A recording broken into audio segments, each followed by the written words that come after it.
Bonjour à tous et bienvenue sur la tribune de Coruscant pour cette nouvelle vidéo d'analyse du trailer de la saison 3 de The Mandalorian. Je vais passer en détail toutes les choses qu'il fallait remarquer dans cette nouvelle bande-annonce, mais avant de commencer cette analyse, je vous invite à vous abonner à la tribune de Coruscant si ce n'était pas déjà fait et à activer les notifications si vous ne voulez pas rater les prochaines vidéos. Allez, sans plus attendre, commençons l'analyse. On peut remarquer sur les premiers plans de cette bande-annonce un groupe de quelques Mandaloriens qui semblent marcher sur un monde inconnu. On dirait qu'il s'agit d'un groupe constitué de 7 guerriers mandaloriens dont l'un d'entre eux porte une armure très similaire à celle de Paz Vizsla, à savoir une armure d'infanterie lourde mandalorienne. Il pourrait s'agir de Paz Vizsla ou d'un autre mandalorien qui porte le même type d'armure. Au milieu, il me semble reconnaître Bo-Katan, mais le groupe est vraiment trop loin pour qu'on puisse vraiment à 100% être sûr de qui il s'agit. À gauche du personnage central, il me semble pouvoir reconnaître l'armure de Din Djarin, mais rien de sûr encore une fois car le groupe est vraiment très loin. Si jamais il s'agit bel et bien des personnages que j'ai mentionnés sur ce plan-là,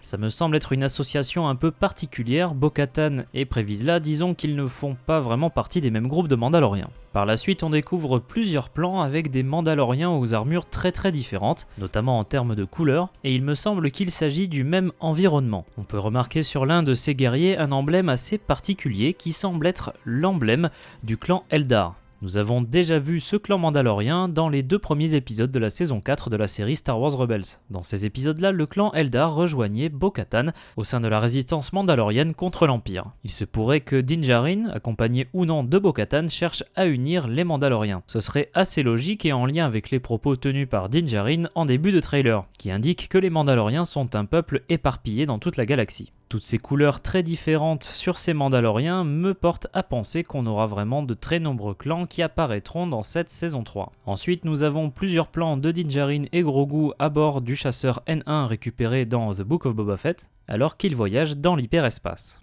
Din se rend très probablement sur la planète Nevarro comme on peut le voir dans les plans suivants. Nous l'avions déjà vu dans le teaser de la saison 3, mais il semble que cette ville ne cesse de prospérer. On peut le voir en tout cas à chaque saison, la situation sur Nevarro s'améliore de plus en plus. Et ça semble même concerner la météo car il fait vraiment très beau. On peut remarquer d'ailleurs à l'entrée de la ville un droïde de protocole tout blanc assez similaire au droïde K3PO. Les conditions de vie semblent s'améliorer même pour les singes lézards kowakiens qui, on l'avait vu dans la saison 1, étaient enfermés et mis à la broche. Là ça semble un peu mieux car on en voit un dans un arbre qui semble vivre paisiblement, en tout cas. Peut-être qu'il sera mis à la broche plus tard, mais on n'en sait rien. Il s'agit bien évidemment d'un membre de la même espèce que Salacious Crumb qui est assez emblématique du palais de Jabba dans l'épisode 6, le retour du Jedi. Sur le plan suivant, on voit Din Djarin déambuler dans une rue de Nevarro et on peut remarquer derrière lui 2 droïdes, à savoir un droïde R5 ainsi qu'un droïde superviseur de série EV. Il se pourrait tout à fait que le droïde R5 soit en vérité R5D4 que l'on revoit plus tard dans la bande-annonce. L'autre droïde correspond au même modèle que EV9D9 qui travaillait au palais de Jabba et qu'on l'on a pu voir également sur Mos Eisley dans la première saison de The Mandalorian. Sur le plan suivant, on redécouvre Greef Karga, un personnage bien connu de The Mandalorian, qui d'ailleurs, à l'image de Nevarro, est devenu de plus en plus riche apparemment. Il est accompagné par un droïde de protocole et il me semble qu'il y a un droïde qui tient sa cape. Derrière lui, on peut remarquer une espèce de groupe de musiciens avec 2 Twi'lek, un Gran et un alien issu d'une espèce que je n'arrive pas à identifier. On peut remarquer sur cette place de Nevarro une statue dédiée à IG-11 et on peut remarquer que la statue le représente écrasant un casque de Stormtrooper. Sur les plans suivants, on voit le chasseur de Din Djarin avec à son bord Grogu mais également le droïde R5D4. Vu l'averse que reçoit le vaisseau, je me dis qu'il est possible que ce soit lié à la scène où Din Djarin rencontre Bo-Katan que l'on a pu voir dans le premier teaser. C'est souvent grâce à ce genre de bande-annonce qu'on en apprend plus sur la trame principale de cette nouvelle saison, car ici, dans une scène avec l'armurière, Din Djarin dit qu'il a l'intention de se rendre sur Mandalore afin d'être pardonné pour ses transgressions. Il fait très certainement référence au fait d'avoir retiré son casque, et le fait d'aller sur Mandalore est en lien avec une scène de The Book of Boba Fett durant laquelle l'armurière présente à Din Djarin les os qui se trouvent sous les mines de Mandalore qui permettraient d'expier ses fautes. Cette mission ne sera pas très facile car comme on l'a vu dans The Book of Boba Fett, la surface de la planète Mandalore a été détruite par l'Empire, notamment la capitale Sundari, dont on voit très probablement les ruines dans ce plan. On dirait que la végétation a repris le dessus à certains endroits de cette ville, autant dire que ça fait plaisir de revoir les villes dômes mandaloriennes que l'on a pu voir dans The Clone Wars, même si il en reste pas forcément grand chose. Nous avions pu remarquer que R5-D4 était embarqué sur le chasseur N1 de Din Djarin et dans les plans suivants, on remarque que le Mandalorien va repasser par la planète Tatooine où il va recroiser le chemin de Pelimoto. Cette dernière va sans doute confier à Din Djarin son droïde Astromech, puisqu'on a pu voir dans les saisons précédentes et dans The Book of Boba Fett qu'elle possédait le droïde R5-D4 vu pour la première fois dans l'épisode 4 Un Nouvel Espoir, ce qui pourrait montrer d'ailleurs une évolution de la relation entre Din Djarin et les droïdes. Rappelez-vous qu'au début de la saison 1, Din Djarin avait une aversion assez remarquable pour les droïdes. R5-D4 pourrait être une aide au pilotage pour Din Djarin, ce qui explique d'ailleurs la présence de Grogu dans le cockpit. Dans les plans suivants, on voit Grogu et Din Djarin dans le cockpit en train d'observer des feux d'artifice. On peut remarquer que Grogu porte encore la cotte de maille en Beskar qui a été forgée pendant The Book of Boba Fett. On peut remarquer durant cette scène de feu d'artifice une grande ville en arrière-plan. Vu l'architecture et les plans précédents, on pourrait peut-être supposer qu'il s'agisse de Tatooine. Sachant que le Mandalorien sera de retour sur Tatooine grâce aux scènes avec Pelimoto, il me semble tout à fait probable que l'on revoie des personnages tels que Boba Fett ou Fennec Shand dans cette saison 3 de The Mandalorian. Petit détail que l'on peut remarquer, c'est Grogu et non Din Djarin qui appuie sur le bouton pour activer le boost du vaisseau. Il y a sans doute un lien avec la scène de fin de The Book of Boba Fett où l'on voit que Grogu apprécie beaucoup la vitesse. On voit ensuite les effets de cette accélération et l'on voit derrière, grâce à la verrière du cockpit, ce qui semble être des astéroïdes. Cet environnement-là me rappelle quelques scènes que l'on a pu voir dans le teaser, avec notamment un combat dans l'espace. Ensuite, on retrouve un lieu bien connu de la saga Star Wars, à savoir la planète Coruscant sur laquelle se trouve le Dr Pershing. On remarque qu'il est à bord d'une espèce de speeder piloté par un droïde qui pourrait être un droïde de protocole de classe RQ que l'on a déjà pu voir dans la série Star Wars Rebels. Ce véhicule semble être d'ailleurs une variation des Airspeeder Comfort Ride que l'on a pu voir dans la série The Clone Wars.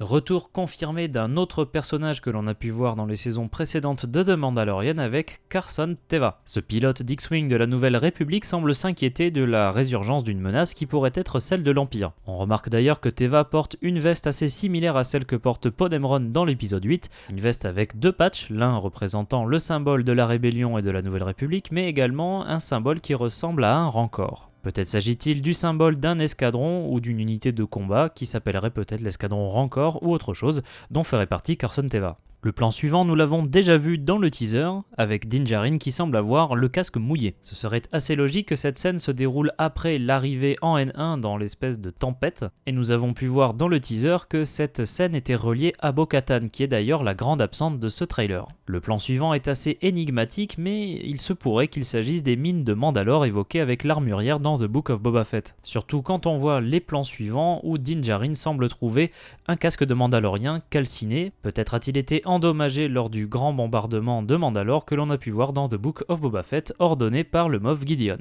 J'en profite d'ailleurs pour noter, tout comme Bo-Katan, l'absence de Gideon de ce trailer. Ensuite nous voyons Grogu qui semble un peu plus jeune, et il me semble que nous aurons une continuation de la scène de flashback que l'on a pu voir dans The Book of Boba Fett où l'on découvrait quelques images de Grogu pendant l'ordre 66. On remarque plusieurs Jedi qui tentent de défendre Grogu, alors que les assaillants, sans doute les Clone Troopers menés par Anakin, devenu Darth Vader, essayent de forcer le passage. Quelque chose me dit que durant cette troisième saison, nous apprendrons peut-être ce qui s'est passé exactement avec Grogu pendant l'ordre 66. Actuellement, nous avons une énorme zone de flou concernant l'histoire de Grogu entre ce moment-là et son sauvetage au début de la saison 1 de The Mandalorian. Comment Grogu, entre l'épisode 3 où il se trouvait dans le temple Jedi de Coruscant, est-il arrivé sur Aravala 7 9 ans après la bataille de Yavin, capturé par un gang de Nikto? Je ne pense pas que toute cette période sera décrite dans The Mandalorian saison 3, mais peut-être apprendrons-nous qui a sauvé Grogu pendant l'ordre 66. Dans les plans suivants, on remarque une nouvelle scène durant laquelle un chasseur de classe Kormk se fait poursuivre par des intercepteurs TIE. L'Empire est relativement peu présent dans cette bande-annonce, mais ici on voit qu'ils sont toujours là grâce à ces intercepteurs. Nous avions pu déjà voir ces chasseurs Kormk mandaloriens dans The Clone Wars et Rebels. Peut-être s'agit-il d'un vaisseau appartenant à Bo-Katan.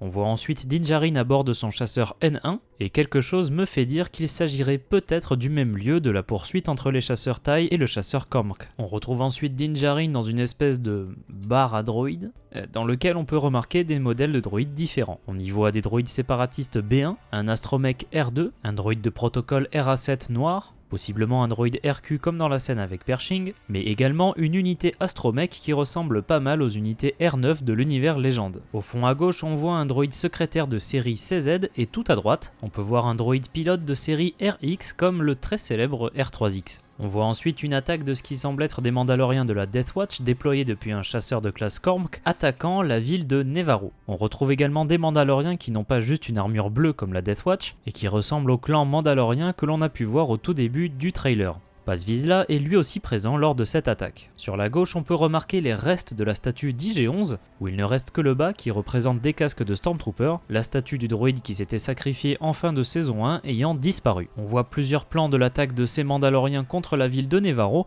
durant laquelle on voit les Mandaloriens s'attaquer à des Nikto. Je reste assez perplexe quant à cette attaque de Nevarro car dans le teaser on avait pu voir Greef Karga face à des guerriers Nikto. Peut-être qu'au final les Mandaloriens sont là pour défendre la ville de Nevarro face à une occupation ou une attaque de gang Nikto. Lors de ces affrontements, on peut retrouver deux Anzellan, des aliens de la même espèce que Babu Frick, que l'on a pu découvrir dans l'épisode 9, l'ascension de Skywalker. Enfin, ce trailer se clôt sur une scène avec Grogu qui fait face à un monstre dans des espèces de cavernes. Il pourrait s'agir du même environnement que l'on voyait précédemment, qui pourrait être les mines de Mandalore. Cet alien a un look assez particulier avec ses 4 yeux verts et des espèces de couteaux qu'il tient entre ses mains. En tout cas, il ne s'agit pas d'un défi très compliqué à relever pour Grogu qui le projette avec la force. Avant de terminer cette vidéo, je vais revenir sur un plan qui n'est présent que dans la version du trailer disponible sur Disney+ aux États-Unis. En effet, au beau milieu des plans sur Coruscant montrant le Dr Pershing, on pouvait voir ce nouveau plan également sur Coruscant mais avec des Star Destroyers de l'Empire. On dirait qu'il s'agit d'un démantèlement de ces croiseurs et nous savons d'ailleurs que la Nouvelle République a désossé des anciens destroyers de l'Empire, par exemple pour construire des vaisseaux Starhawks, que l'on a pu voir par exemple dans les romans Aftermath et surtout dans le jeu Star Wars Squadrons. On peut remarquer deux personnages et il semblerait assez logique qu'il s'agisse de Pershing ainsi que de l'officier que l'on pouvait voir dans la saison 2